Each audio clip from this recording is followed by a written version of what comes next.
Hey, this is Andy Babiuk from the Empty Hearts and the Chesterfield Kings, and owner of Andy Babiuk's Fabgear, a really cool place where you could get a lot of fab cool instruments. And you're listening to Waterloo Underground.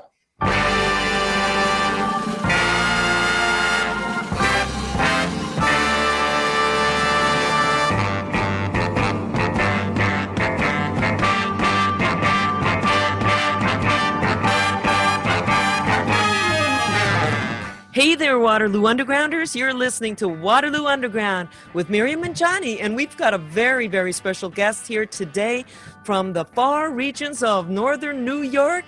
We have got none other than Andy Babiuk from gosh knows where. He's been in everything. He's known to me primarily for the Chesterfield Kings, but he took that Kings thing and took it all around the world with his knowledge of guitars and his incredible authorship of several books on guitars and rock and roll. He is the guy who gets the guitars made, repaired, and selected for the superstars, including some of our very, very most favorite guitarists in the world. Say hey, Andy. How you guys doing? Okay, did I leave anything out? No, I think you did it really well, Miriam. Thank you. I did leave one thing out, Andy. What? The best hair in the business. Oh, it keeps on growing, so that's good. All right, very good. So, Andy, we have been asking people about their roots, where they started from. How on earth did you get started in music? I know that you started with the big beat, and what exactly happened that transpired to inspire you into the world of rock and roll? I have two older sisters. My oldest sister passed away just recently, but it was them listening to the Beatles. You know, I was younger, and they, you know, you grow up seeing those Beatles records and listening to the Beatles, you know, and I remember distinctly when I was a little kid. My sister was probably like, I don't know, 12 or something. She wasn't supposed to wear makeup. It was like, no, you're not supposed to do that, right? So she had a bag, her purse full of makeup, and I distinctly remember standing over the stairway banister, threatening to throw it down the stairs so my parents would find it and she'd get in trouble. And I blackmailed her to give me, I remember I described it as, you know, the Beatles record where they're holding the umbrellas, Beatles 65, right? Yeah. And she gave it to me. Now, I was a little kid. She could have kind of beat the crap out of me and just taken it back, but she didn't. And that was like my first record I got. I played it on one of those close and play portable things. It turned gray. I still have the record. As a matter of fact, I showed it to Ringo years later, and he signed Ringo it. Starr? Yeah. He loved the story that's how I got into music. And wow. Subsequently, she taught me she played guitar. She had like a cheap guitar, and she let me borrow it, and she taught me my first chords and stuff until I could afford to buy my first guitar. I think I got a Dan Electro or something. Yeah, Dan Electro. Wow, unbelievable. But that's how I got into it. And I blame my sister. It's always the big sister. Yeah. Yeah, I think the Kinks refer to that as well. Don't they, Well, Johnny? yeah, because as soon as you figured out, okay, you know, as a little kid, the Beatles, and then you hear a Stones song, and then you hear a Kinks song, you go, wait, there's something similar. Yeah, I got it. And then you just start liking a similar thing, you know. And then I became warped. And then this is a funny story that my mom reminded me of years ago. You know, after I started playing with the Chesterfield Kings and stuff, she says, do you remember when you were a little boy and you came up to me and your dad and said, you know, that we were asking you, what do you want to be when you grow up? You know, you want to be a doctor, a lawyer, an engineer or something? And I said, no, I want to be a Beatle. And they were trying to convince me that you can't grow up to be a Beatle. You can't go to school to be a Beatle. You got to be a dentist or something stupid thing like that. And I said, no. And I was dead serious. I was very confused as a kid. Why can't you just grow up to do that? And well, there I am. Here I am now. Wow. Well, whatever you learned stuck, that's for sure. Yes. You didn't learn it in school. Yeah. So this was in Rochester. Yes. Okay, yeah. And you started listening to the radio and getting records of your own, or did you inherit a big collection, or what exactly happened? Because you're known as a collector as well. Well, yeah, and as I didn't have any money, so I think I had a paper route or something like that, and then just tried to buy records using that. But my first ambition was to actually get a guitar, and because I already had an amp, so then I just buy records, and then you get kind of warped on like, you didn't have a lot of money, so you just keep on listening to the same records, or going to somebody's house who had stuff and then ask them if you could borrow it. Right. Hey, can I borrow that record? That used to be a thing. The record store scene in Rochester growing up, was it department stores, or you actually had a record store? Oh yeah, department stores. We had like a place called Lafayette, and it was like a Radio Shack before that it was such a thing. Like an electronic store. Yeah, and it was in upstate New York, kind of. It was a regional thing. It wasn't just Rochester. It was like all over upstate New York, and I really liked it because like they had a record section, $3 for $1 and stuff. I think I got introducing the Beatles. Remember how those were all bootlegs? There was a time that those were all, the Mafia was like printing them, the VJ ones. Really? You'd find shit like that, like in there, and just budget records, but I'd buy them because $3 for $1, how can you go wrong? And the other reason why I liked going there is they had like a guitar rack with like, it's just a simple, like, I held like 6 guitars, looked like a little tree, all shitty like Tesco guitars, but I was as a little kid, you ride your bike there and you do that. They had like 2 Guys and Woolworths and stuff. They'd have those bins of like, just tons of albums. Like when they were getting rid of mono for stereo, and like you just go in there and buy stuff. Like a lot of times I didn't know what I was buying. I was just trying it and see what it was. Yeah. But I kept it all like a hoarder that I am. So what was your first band? I mean, who were you met up with young aspiring drummer and other? Yeah, it was basically kids in high school, and we tried to do stuff, and it was terrible because nobody was good. I wasn't that good either, You were self-taught, right? Oh yeah, well yeah. I literally like my sister showed me I think 3 or 4 chords, and then like you'd gravitate to other people that had an instrument, and hey, what do you? And then they'd show you some new thing that you never knew, and then you will go home and practice it until you're blue in the face. I used to play I remember on the turntable it had like 16 speed, so I'd play records like slower because I couldn't figure out the parts, and it just it's not like it is now. I mean, kids got it made. You go on the internet, you can figure out whatever you want. Yeah. But back then, you actually had to listen to this stuff and try to figure it out, and then not knowing really how to play or what the hell I was doing. Oh, as a matter of fact, this is another thing that I figured out like, I don't know, 10, 15 years ago. Actually, my grandmother played, but she played in an open tuning from Ukraine.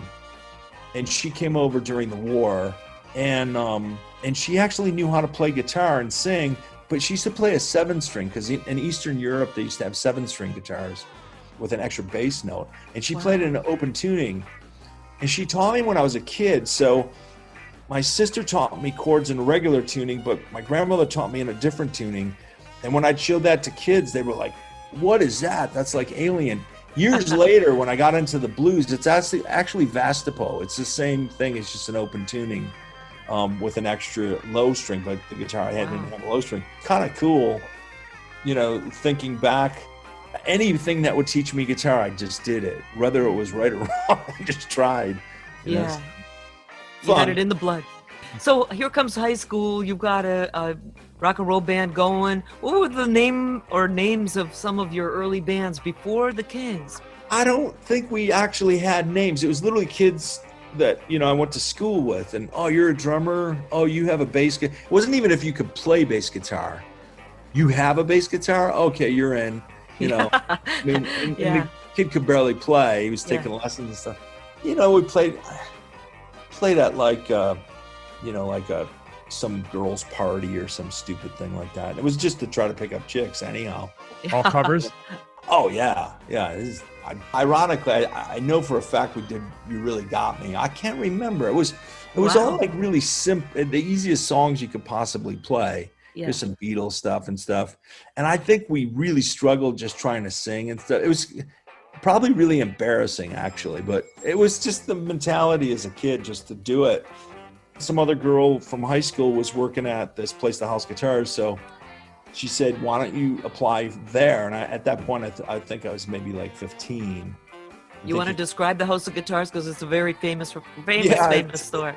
At the time, it was a pretty cool place. It kind of mutated into something else, but it was, before the internet and before catalogs and stuff. It was like 100,000 albums and CD. It was before CDs even. It was just like tapes, and it was just crazy. But a huge guitar store, and kind of a famous one. And you know, I was a kid, a teenager, and I started working there. I got to meet tons of guys through that place. I think one of the coolest things was one time Link Ray came in, and he was doing a show in Rochester, and then like he wanted to try out tremolo pedals, and so I was like, sure. I pulled every fucking tremolo pedal there was. Just to hear him play through. Stage, right? And he brought him a guitar. I tuned it up for him. I plugged it in. And rather than sitting on a chair, he wanted to sit on the floor, right? Wow. Sit Indian style on the floor, right? You know, he's kind of like a little smaller guy. And I plugged him into a big Fender twin reverb. And he cranked it. He had it like on 5. And you know what a twin reverb sounds like on 5? It's blaring loud, right? Yeah. And he proceeded to try each one of them. Yeah. And played rumble. Oh man. Too bad you didn't have the tape recorders rolling. Oh, it was kind of the coolest thing. Yeah. That I got to see. And each one he would break into the lead. Yeah. And then he would just look up and smile at me. He goes, "No, that's not the one." We plug in the next one, do the exact same thing. It was so loud, like the owner was getting really pissed. He's going, "Turn that thing down. I can't hear the phone." I'm going, "It's Link Ray. I'm not turning it down. He's playing rumble." No. It was great. And that's where I met Greg. He was already working there. Greg Prepost? Yeah. And he had been trying to put a band together. And he goes, "Do you play an instrument?" I said, "Play guitar." He goes, "Well, I'm trying to put a band together. We're doing this. We like the Kinks. We like, the Stones, named everything that I liked." And I'm going, "Yeah, I'm in." So we all got together, and I think there was only 4 of us, me and Rick and Doug and Greg, and I showed up with my guitar. And we didn't have a bass. And so first time we rehearsed, we played a bunch of songs, and there was no bass player. And then we started talking after, said, "Well, we got to find a bass player." I go, "Well, you know what? I just bought a bass." And I did. I had just bought a Beatle bass. So I became the bass player just by, I'll play bass. That's fine. It was just, So what was that first lineup of the group? The first lineup was, as the Chesterfield Kings, was Doug Meach on drums. Fabulous drummer. Myself on bass, Greg singing, and then Rick Kona playing guitar.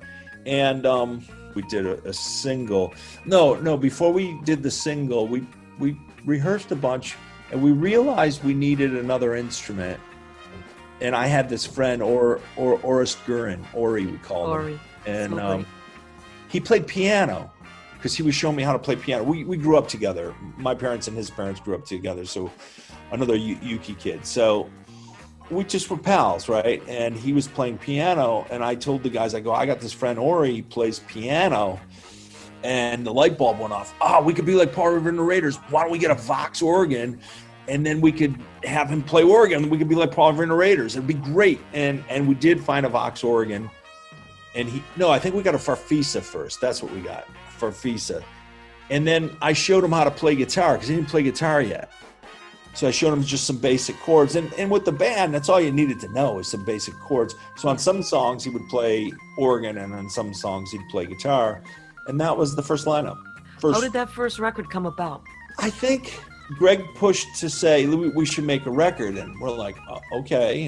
And like, he had this pressing plant that he goes, "We could write to this place and they'll make the record for us and ship it to us." Yeah. And like, he was really into it. So I give him credit for that. And so we just went into a studio and we cut that. And at the time he was corresponding with Greg Shaw a lot. And Greg Shaw was putting that first Battle of the Bands record together. Yeah, great album. And, there was a lot of other bands from all over the United States on it. Right. And it was like a contest he was running. Whoever wins this gets a record deal with, Bomp Records or Vox or whatever he was calling it. Great. And so we just recorded 3 songs, 2 songs for a single, and we gave him the other song and never thought anything of it. We just thought it was kind of cool that an album was sent to us and we're on it, right? Yeah. And then I think Greg Shaw, got a hold of Greg and said, look, do you guys want to play in New York City? There's this show that's going to end with all those bands playing at the Peppermint Lounge. Do you guys want to play? And we talked about it. We're like, wow, go to New York City. That would be kind of fun. But we had no clue how to do it or what.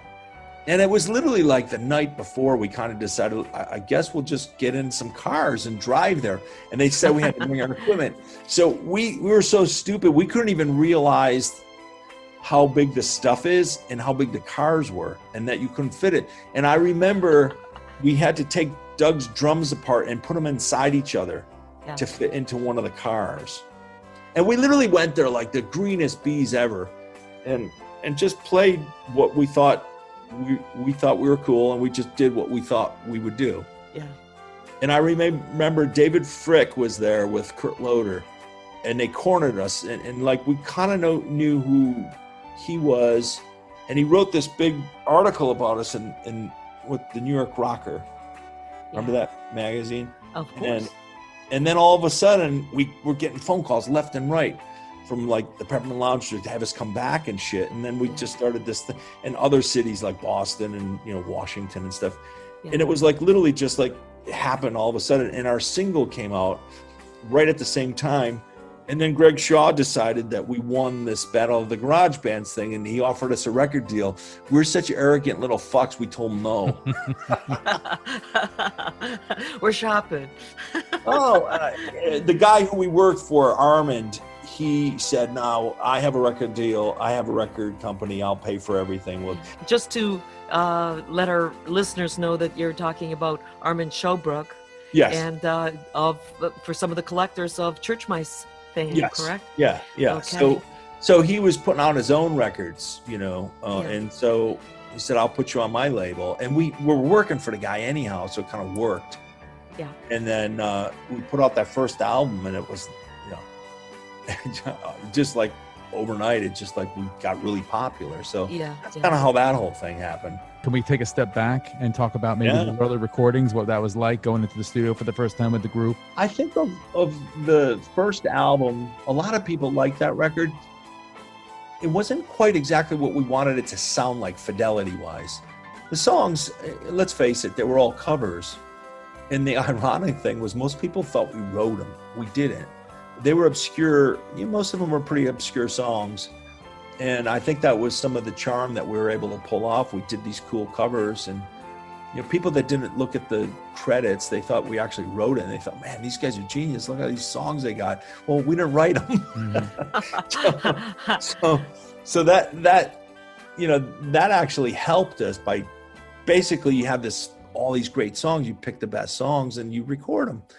The recordings themselves, I never thought, people like that record, but I never thought it sounded great. As a band, we never thought it was sounding great.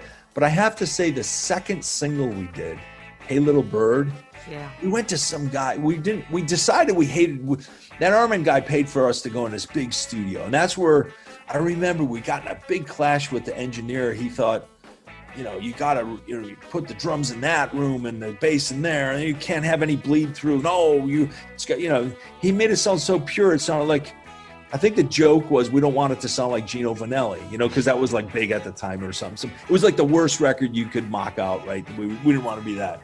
And this guy was making it sound like that. And we were so pissed about it. So we actually, on our own, because at that point we'd made a deal with Mirror Records. They put this album out, and again, like cocky little shitheads, we went and cut another single and put it out on our own label, Living Eye Records, just to do it because we hated the way that thing sounded. And we did Hey Little Bird. It sounded great. We did it in a guy's basement. He had one of those reel-to-reel machines, and it was in this basement. We cut it in there, and it was like old school. And I think that's why it sounded good. And the guy understood what we were trying to sound like. So I like that song. I thought it was pretty good.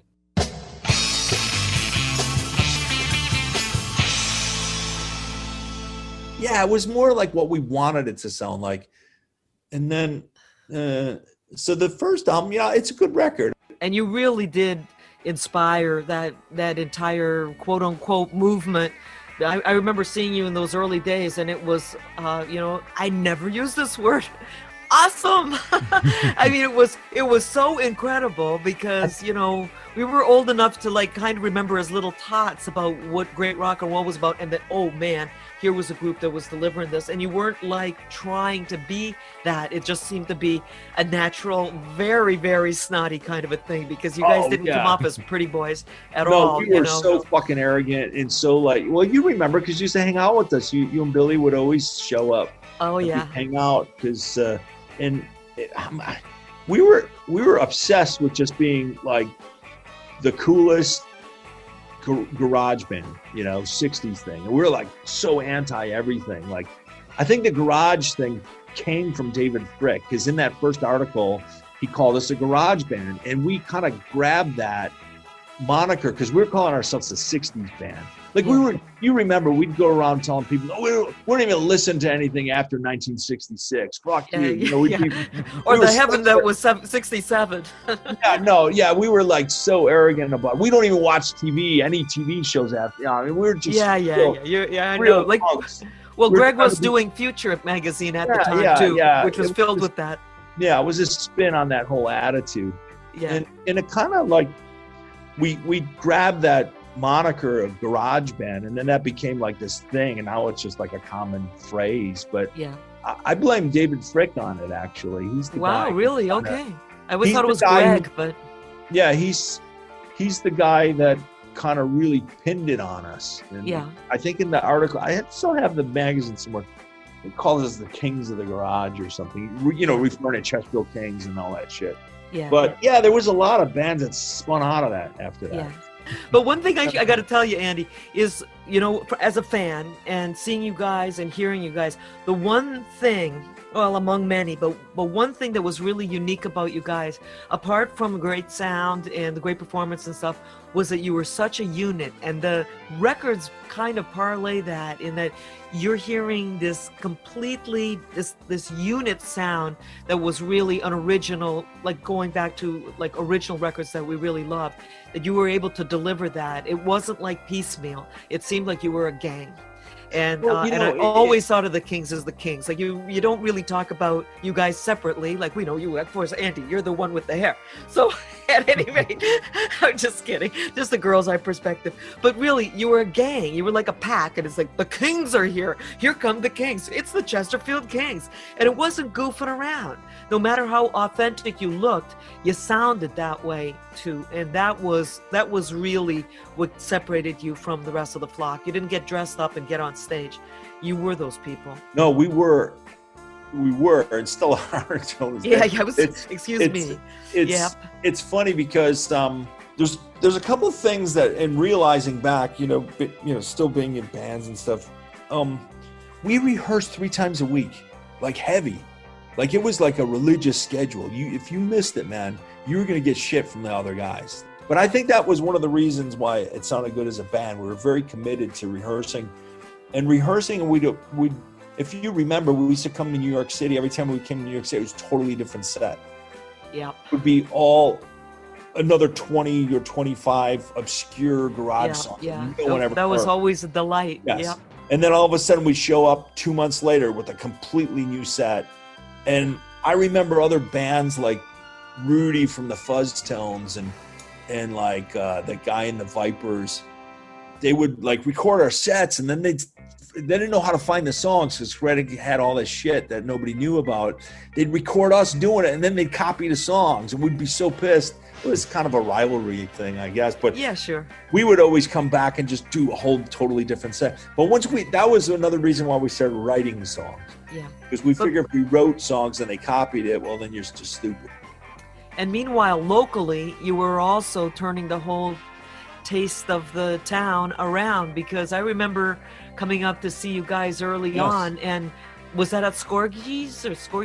Yes. And the place was packed. I mean, it was absolutely ram-packed with people just going nuts for you guys.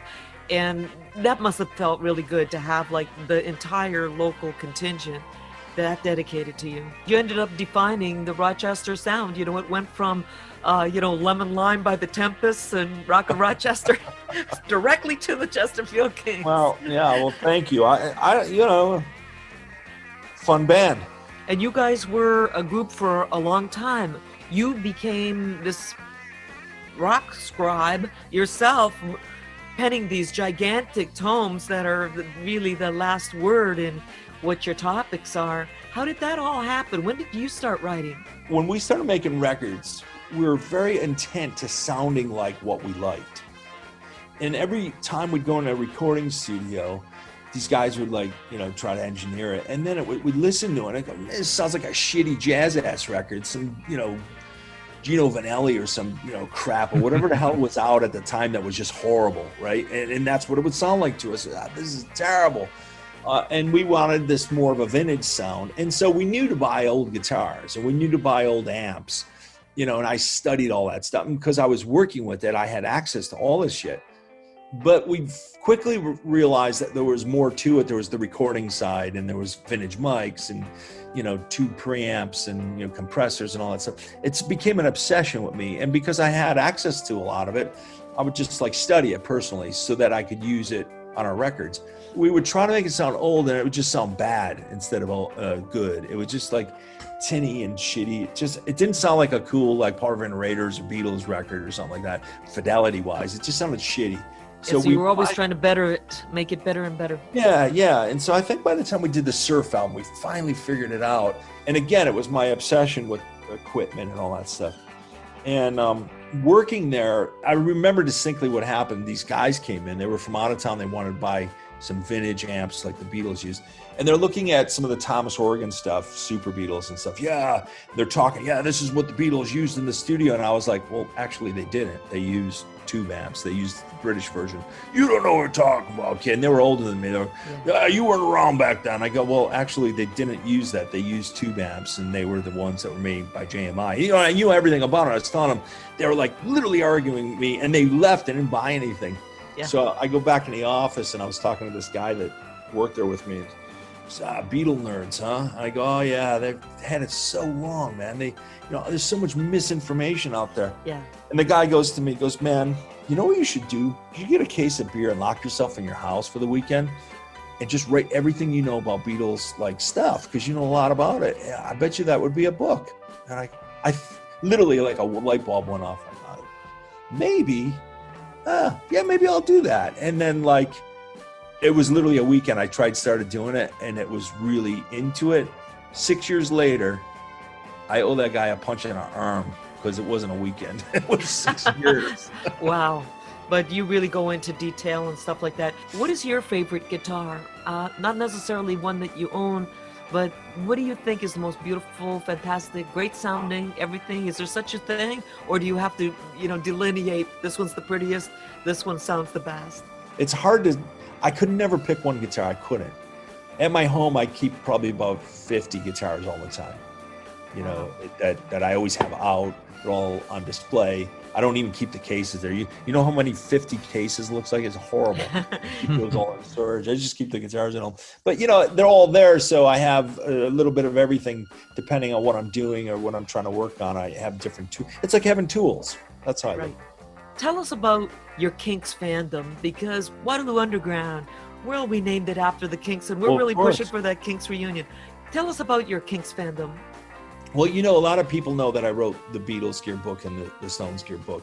Yeah. And they obviously take it for granted I'm a huge fan, which I am. But I have to say, and Beatle geeks almost think this is sacrilege, more than Lennon McCartney, Ray is my favorite songwriter. He always has been. Yeah. I think his melodies, forget it. They're amazing. And just his lyrics are great. And just the songs and the tunes, the way he puts it together and structures it. They're just so clever on a lot of levels. And not just early stuff, because there's a lot of people that only like the Kinks up to a certain point. I actually like all his stuff. It's really clever, what he does. And with the Chesterfield Kings, Greg knew Ray from years prior to the Chesterfield Kings. And so when they would come to town, we'd go visit them. go to see the show and then, you know, go hang out with them after and stuff. It's great, you know. I mean, here's one of the guys that is one of your idols, and he just happens to be the coolest guy you could ever meet on top of that, which was really great. And he liked what we were doing. He thought we were funny guys, and he liked what we were doing musically. You know, I mean, I think the first time we ever played out, we played a Kinks song. Yeah, till the end of the day, I think. Pretty sure. And then, I mean, we were huge Kinks fans. It influenced us a lot. We'd always refer to different songs when we were trying to write stuff. And it was, I think, on our third album, we did Time Will Tell, you know, so, I mean, and then there was a Kinks compilation that came out, I think, in the 90s. I think out of some European label, they asked us to do some songs. Mm-hmm. Yeah, of course. I think we did Days. And a later Kinks song, Live Life, which is not really something that most people would choose as a Kinks song to do, but we thought it was cool, and it was almost paying homage to, like, look, we're not those 60s guys that only like 60s Kinks. We really respect all of Ray's stuff, so that's why we did that.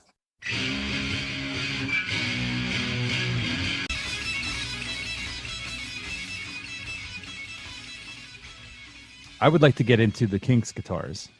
Sure. So how is your knowledge base regarding Dave's guitars compared to the Beatles, to say? Pretty cool. I have a good story. Mark Lisson, who's the, you know, famous Beatles historian, you know. Yep. So he's always, we've been friends for quite a long time, and when I needed help when I was doing my book, either just, you know, figuring out what a picture was and where, you know, where it's at, he'd tell me. And when he needs equipment help, you know, clarifying some stuff, I'll help him with that. And in doing so, he goes through literally everything available Beatles wise. And he found this great clip. I forget which British newspaper it was in. It was just a little tiny clip. And it talked about Dave Davies getting a Guild guitar at Sound City that George Harrison traded in. And I'm like, oh, this is great. And he sent me the article, and I immediately reached out to Dennis, you know, who plays drums with Dave. Yes. Mm-hmm. Great guy. And I said, man, we got to find out about this if he remembers, you know, because that's the famous one on the cover of the record. You know, that Guild Starfire. And so, sure enough, Dave worked at this Sound City, you know, and it came, you know, it just came in. George apparently got it given to him, and he didn't like it. He just didn't like the guitar, so he traded it in, and Dave just ended up getting it, which is kind of like a cool thing. And he used it quite a bit. It's got a cool sound to it, you know, semi-hollow. I really love, you know, through the years how the Kinks would grab different guitars and use them on the records. I think Ray was really smart in, like, he would gravitate to certain guitars. Like, for instance, Lola has that great, you know, opening guitar with a National, you know, steel guitar, which is a very unique tone if you know what it is. But that's how you hear that. And you hear those first opening chords, you can't get any other guitar to sound like that. You know, it's very specific. I had mentioned to Miriam when we were arranging this, I'm really into all that stuff on records when you hear a certain thing. So much so that just recently, I need a guitar like a hole in the head. I don't need any guitars. I got way too many. I'm having a hard time storing them. But I picked up an old 1965 Epiphone, an FT85. It's a 12-string. And I just strummed just a couple chords on. I go, oh my God, this is the same sound as Well-Respected Man. That it's a really weird acoustic 12-string sound. It's kind of shitty actually, but it's so beautiful because as soon as I had to play the song, and I go, I gotta have this guitar because that's the sound on that. You know, I get that way. And again, a lot of that has to do with the mentality of as a musician and wanting to record, you know, more material. Oh, I could use this on this song.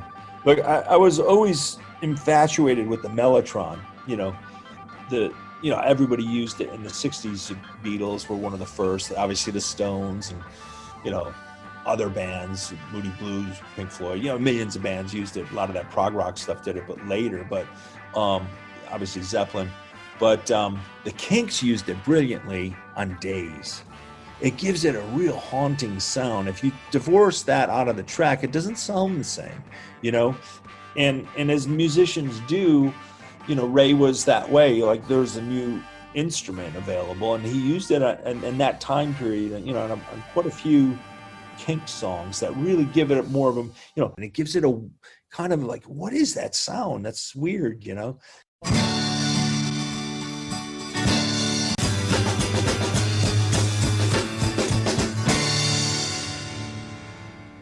And I think that's the really cool thing about the Kinks. And if you study the Kinks all the way through from the beginning, like, another thing, in the very early Kinks stuff, everybody thinks like, you know, You Really Got Me is a really heavy guitar, and it is. And it's a great thing. But if you really listen closely, there's a piano behind it. Yep. You know, and a lot of the early Kinks stuff, there's piano tucked in behind it to fill out the sound. And I think that's the brilliance of, you know, well, Shell, obviously, but, you know, Ray was very open to that. And if you look at their career as the band evolved, he was, you know, if there was a new instrument out, he'd bring it into the band and make that help convey his songs.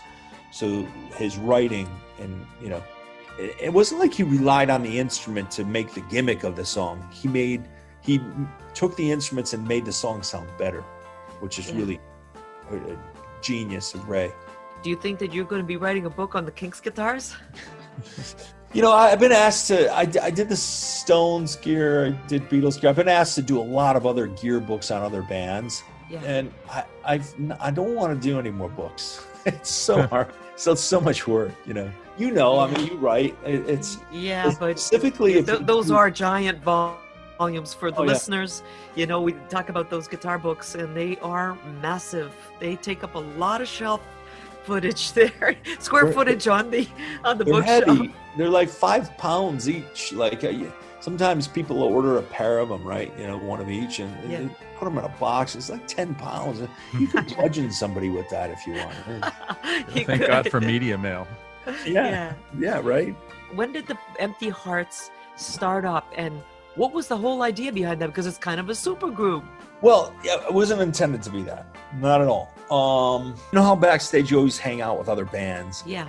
There's certain people that you gravitate to because they like similar stuff, and, you know, and you just stay friends socially. So I've got a lot of friends like that I've kept in touch with for years. We played a lot of shows with the Romantics, for instance, and Wally, the singer of the Romantics, he's Ukrainian also. So it's really funny. He speaks Ukrainian also. So we just been friends for years, and we'd call each other out of just stupidity, talk about like the Three Stooges and just stupid stuff, monster movies and crap like that. Right. Just as friends do, you know. But you know, he had his band, and I'm in the Chesterfield Kings, but we would do shows together. Same thing with Blondie. You know, I've been friends with Clem for years and years, and we've done shows with Blondie, and you know, I've been friends with like a lot of guys. Another guy was Elliot Easton from the Cars. You know, he's just a cool, crazy guy that likes the same kind of stuff. He loves guitars, you know, vintage guitars. He, you know, monster movies, everything from the Three Stooges to Ratfink, you know, and everything in between. We just see eye to eye on everything. So you're naturally going to be pals, right? Yep. So, you know, at this point, this is, I don't know, more than 10 years ago. I don't remember the actual year, but talking to different friends on the phone all the time. And one of them was Wally, and he was touring with Ringo. He was doing one of those Ringo All-Star tours where they, you know, they get multiple guys from different bands, like Tom Ruggren and different guys, and each guy does like 2 of their hits, and then Ringo does a bunch of Beatles stuff. It's like a thing he does. He's been doing it for years. It's called the Ringo Starr and his All-Star Band. So Wally got picked to do it. I remember he called me one time. He goes, "Hey man, I got to ask you, I got a phone call from Ringo, and he wants me to play with his band." I go, "What are you asking me for? What are you nuts? You got to do it. It's a Beatle. You got to do it." So, you know, but we're good friends like that. So anyhow, he was going, I think, to South America, and I remember it was like right before Halloween, and he was leaving to go, and he called me up. And I said, oh man, it's great. Have a good time. You can be down there for a month or whatever. And I remember I was driving in my car, and I just I don't know what possessed me to do it. I think it was because of thinking of like playing with other guys, because he was doing it with Ringo. I said, hey man, remember when you were a kid and you got your first guitar and you were obsessed with like, the Beatles, the Stones, the Kinks, the Pretty Things, all your favorite bands, and it made you want to play guitar? I said, you can't spin back the clock and be that age anymore, but you could go there mentally. I said, what if we started a band and wrote some songs like that and just had fun? And and I think part of it was I was so miserable with the whole drama, the Chesterfield Kings stuff, all the nonsense. I don't like the business side of it. I just want to have fun playing music, right? And he goes like, well, what do you mean? I go, I don't know. Think about it. He goes, well, who are you thinking? Who else are you thinking? I go, let's get Clem, because Clem played with the Romantics after Blondie for about 10 years. And I said, Clem's one of the best drummers we know. Call Clem. And then he goes, who else are you thinking? I go, Elliot Easton from the Cars, killer guitar player. He loves all the same shit we love. Clem knows him. He's a cool guy, and he's a killer guitar player. It's just fun. He goes, wow, we all live in different cities. How the hell are you going to do that? I go, I don't know. Just think about it. Go be a big shot, fly around on Ringo's plane, and call me when you get back. And lo and behold, like a month later, he calls me. And hey, man, how was the tour? Great. He goes, I've been thinking about what you're saying. We got to do it. Sounds like a great idea. So we called the other guys. I don't know, maybe a month or two later, we all ended up in LA, rented a little rehearsal studio, and literally got together. What do you guys want to do? I don't know, let's play Chuck Berry song. I mean, it literally was that, like that. That's all it was. And then we just started writing some songs. And that's just kind of how it developed. We didn't have a name for the band or anything. We wanted to hang out and just play songs and write songs. Tell us about what happened with that. I mean, do you have records out now, and where can people pick them up? Yeah, we got an album that came out in 2014. It's one of those Concord Universal or whatever. That's out. And then a new one just came out this past August, and it's the Empty Hearts second album. We stole that off the Beatles. Very good. No, it's like I said, it's a fun band. It's intended to be fun. That's the number one rule. If it's not fun, we stop. But as a matter of fact, little Steven named us. We couldn't think of a name. Every name we thought of, like we'd look it up on the internet, and some band would be like using it somewhere. And our attorney said, "Look, you got to pick a unique name. Or you're going to get sued. They're going to think you have tons of money, and they're going to sue you. And you're going to." Pick a unique name. We couldn't find one. Anything that was good. We called all our friends. We called Andrew Luke Oldham asking them for names. So we're literally in the midst of writing songs for an album, had no name for the band. We didn't have any clue. We're just doing it. And then I get a text message from little Steven like 2 months later. You fucking guys think of a name for your band? Literally. Yeah. And I just sent him no. And he sends back, you're going to be called the Empty Hearts. I said so. So I copied the whole thing and I sent it to Godfather. I sent it to the other three guys. I sent them the whole text. And I said, hey man, I just got this from little Steven. I said, if any of you guys want to argue with Silvio Dante, be my guest. But other than that, I guess we're going to be called Empty Hearts. I mean, it's a Stone song. You can't go wrong. There you go. Yeah. I was shocked that, it's great. Listen, the band is just about having fun. That's all we do. We won't do it unless it's fun. The other rule we had in the band was, obviously Clem's very active with Blondie. Yeah. Wally's very active with the Romantics. I mean, that's how they make their living, So, I mean, during the summer, they get the Shed tour and they just go out and do it. That's how they make their income. So we always had this thing where like that would have precedent over anything else. So if a guy's busy with that, we have to honor that and not get pissed about it. So there was gaps where we could only do stuff in between. We try to play shows here and there, but we had this all planned for this new album, and we even had Ringo play on it, right? He plays drums on one of the songs. What? Yeah. Well, how'd that happen? Well, we had cut the album, so we wrote all the songs. We wrote about 16 songs, and Ed Stasium produced it with us. And Ed did tons of great stuff. He did the first album too. He's like the fifth member of the band. He's a very integral part of our sound, recording wise. So we did a bunch of demos, and then he came in to my studio here in Rochester, and we cut the album, and we cut it. And then Clem, I think, had to go off and do some Blondie stuff. So Wally came back, or maybe Wally and Elliot came back, and were doing vocals. And Wally kept on complaining about one song that he had for the first album. We didn't cut it for the first album. We did it on the second album. And he said, Clem, I think, played over the beat. I think he should have played it more in the pocket. I go, I think it's fine. We'd be out having martinis somewhere. He's always bringing it up. And then he brought up this story. He goes, man, when I play with Ringo, I used to stand in front of his drum riser, and he just played it in the pocket. That's what the song needs. I go, all right, Big Shot, why don't you fucking call up Ringo and ask him to play on it? You know, what do you want? You know? Yeah. And he goes, wow, you can't just call a Beatle up and ask him to play on your record. That just doesn't happen. And so it became a joke.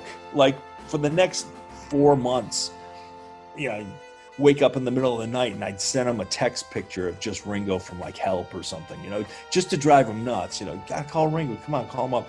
Sure enough, Ringo called Wally about something. And he was asking him how's the new album coming. He said, well, we're doing it. He goes, matter of fact, the guys were getting on my case because this is why he tells them the whole song. So, well, did you guys cut the song? He goes, yeah. And he goes, well, if you got Clem Burke playing now, what do you want me for? He's a killer drummer. He goes, nah, but he don't play like you, Ringo. And he goes, okay, well, I'll do it. So he ended up playing drums on Remember Days Like These. That's the name of the song.